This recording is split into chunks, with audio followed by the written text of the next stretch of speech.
maze rero muvandimwe nkubwiye. Ndakumva nshuti yanjye. Mbabarire ntunenguhe dore nkuzaniye ubutumire hakiri kare kubera ukuntu nkuzirikana kugira ngo ibihe by'ihembura bitagutambukaho. Nawe urabizi neza ibyo nkunda. Niba ari ijambo ry'Imana aho sinahatangwa. Yesu aragutegereje aramuriya.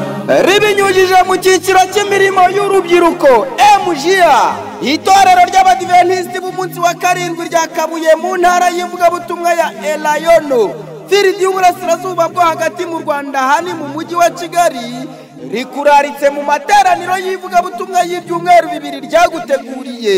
Nukuva ku isabato tariki ya 18 z'ukwezi kwa 10 kugera ku isabato tariki ya 1 z'ukwezi kwa 11 2025, turi kumwe n'umubwiriza butumwa Master Guide Musoni Flavie.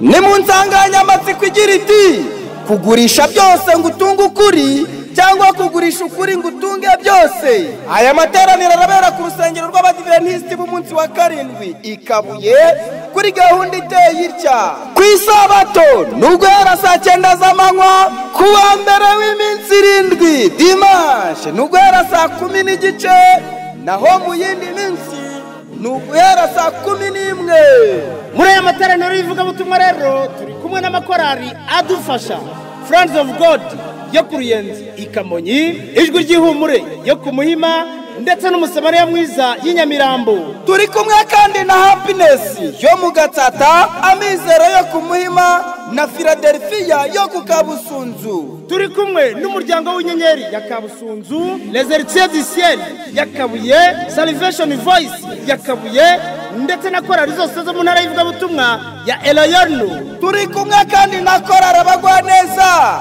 yo ku Kimihurura Akarusho. Muri aya materaniro turabagezaho ibyigisho by'ubuzima n'ibyigisho by'umuryango. Sangiza abandi ubu butumire baze dusangira aya mahirwe.